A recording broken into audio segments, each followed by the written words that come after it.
अरे माझ्या आयुष्यात काय काँग्रेस आणि काय बीजेपी आणि काय शिवसेना काय कुठच्या पक्षाने पार्टीच्या जवळ कधी गेलो नाही.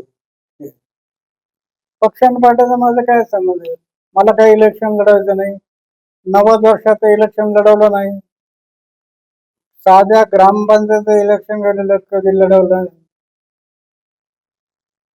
तर इतर इलेक्शनच्या बाबतीत सोडा, पण कुठच्याही इलेक्शन मध्ये मी कधी गेलो नाही. माझ्या समोर आहे समाज आणि देश. जे करायचं ते समाजासाठी, देशासाठी, जे काही चांगलं करता येईल तेवढं आपण करायचं.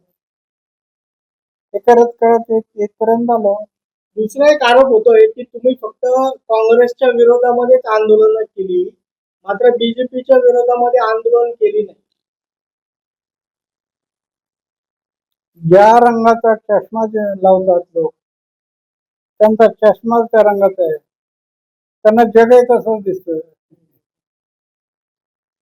ज्या रंगाचा चष्मा लावला त्याच रंगाचं जग दिसतं. कोणाला काही म्हणायचं असेल म्हणू द्या, पण मी कुठल्याही पक्ष पार्ट्या व्यक्तीच्या राजकारणासाठी जवळ गेलो नाही. त्यामध्ये त्याने असं दावा केलाय आज त्या माणसाने की तुम्हाला भाजपाने हायजॅक केलेलं आहे.